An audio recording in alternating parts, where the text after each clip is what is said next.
The other week I posted a video about how hockey players should eat to grow muscle. If you didn't see it, check the card up here. I got this interesting comment. Should I go into a calorie deficit since I already eat probably over 3,000 calories and it's not healthy foods, it's junk?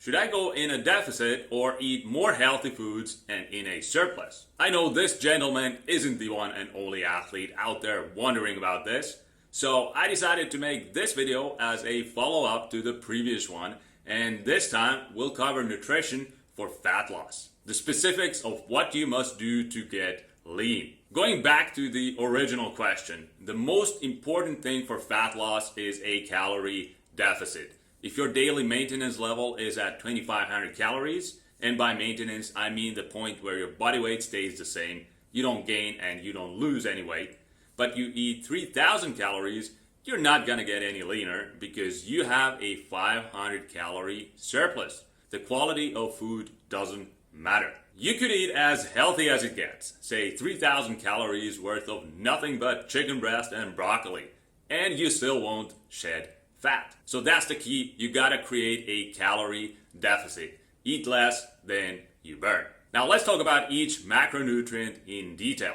Protein, as you remember from the previous nutrition for muscle growth video, should be around 1 gram per pound of body weight. Regardless of your body composition goal, that doesn't change. We got that box checked. Next, carbohydrates. This is where things get interesting. I'm sure you have heard conflicting opinions on carbs. Some people say carbs make you fat, and others say you can eat all the pizza, cookies, donuts you want if it fits your macros. So who should you believe? If you look at the published research, as long as you're in a calorie deficit and protein is sufficient, how many carbs you eat makes no difference in how much fat you lose. That's the theory part. In practice, however, I have found that people get better results by limiting their carb intake. Maybe that's just the type of clients I work with, but I'm just telling you what I see. By the way, when I talk about carbs in this case, I mean starches, rice, pasta, noodles, bread. When you cut those out of your diet, people get better results. Two key reasons exist why going fairly low carb leads to faster fat loss. The first reason is carbs are calorie dense, but not very filling. Just think about the difference between 100 grams of chicken breast versus 100 grams of rice. The chicken breast has under 200 calories and fills you up. 100 grams of rice contains around 350 calories, more or less double what's in the chicken breast, and when you slam it down, you'll still feel hungry. So you're gonna reach for another serving of rice, and who knows what else to curb your hunger. Which directly leads me to the second reason. Why is getting lean so hard for most people? It's because of hunger pangs. Restricting calories leaves a pit in your stomach. And what do 99% of people eat to satisfy their appetite? It's not strawberries and apples, I can tell you that. It's Snickers bars, Pringles, cakes, things that contain a ton of calories. Even if you cut all that junk out of your diet and replace it with bread, rice, other starches, you are more likely to overshoot your daily calorie target. On the other hand, I have found it's pretty much impossible to overeat quality natural foods. You have to be really determined to pound down 2,500, 3,000 calories of lean cuts of meat, eggs, salads, fruits, berries, all the great natural foods you should be eating to reach that calorie intake level. Why is it so hard to do with so-called clean foods? Because for lack of a better word, we have a built-in system in our bodies that regulates your feeling of satiety. Eat too much and you'll feel stuffed. It's like a handbrake gets engaged, which stops you from eating more. But when you throw some rice, pasta, bread, not to mention junk food like candy and pastries into the mix, that handbrake comes off and you can eat 4,000, 5,000 calories in a day. That's how people get fat. That's why over 70% of Americans are overweight or obese. So to bring this discussion about carbs to a neat conclusion, most of them should come from natural sources. Things you can pluck from a tree or dig up from the ground. Vegetables, fruits, and berries. The starches, you have to earn. If you're above 20% body fat, you got no business pounding down bread or rice, never mind pizza slices. Gotta get lean first. Next step is to figure out your fat intake. A ton of people are still scared to eat fat because they worry about gaining more body fat. messing up their cholesterol and all that boogeyman stuff that has no basis in reality. For fat loss, I prefer a moderate fat intake. Like I have said before, dietary fat is crucial for proper hormone production and brain function.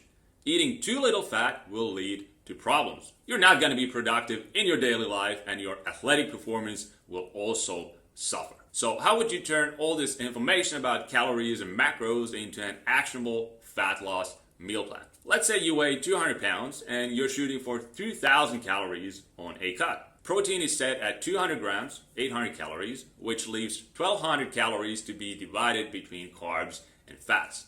From there, you could set fat at 80 grams, 720 calories, which leaves 480 calories for carbs, which translates to 120 grams. If you were to eat just 120 grams of rice, your entire carb quota for the day would be gone, and within a few hours, you would again feel hungry. This goes back to what we were talking about earlier, how starches easily push your calorie consumption higher. If you don't count calories and plan your meals in advance, you're gonna find yourself in a surplus real fast. Instead, those 120 grams should come from tomatoes, spinach, carrots, mushrooms, kale, throw in some grapes, an apple in there, some berries, and you got yourself a healthy meal plan that fills you up while staying in a deficit. One last thing I have to address before we wrap this up, and that is so-called fat loss workouts. You see that stuff all over the internet, people claiming how doing med ball slams, the battle ropes, burpees, circuits, whatever for an hour just melts the fat off your belly. Anyone who claims that is full of BS. There are no workouts that burn fat. Fat loss is 100% nutrition. You can work yourself into the ground with these overhyped fat loss workouts, but if you're eating in a calorie surplus, you can say goodbye to shedding fat. The only reason you go to the gym is to get stronger and to build muscle. And if you're an athlete, you also do it for the performance benefits, for more speed and power. But that's it. The worst thing you can do in a calorie deficit is high rep endurance work. The exact thing these fat loss workouts involve. Why? Because that stuff doesn't get you strong. Getting stronger in a calorie deficit indicates you're not losing muscle mass.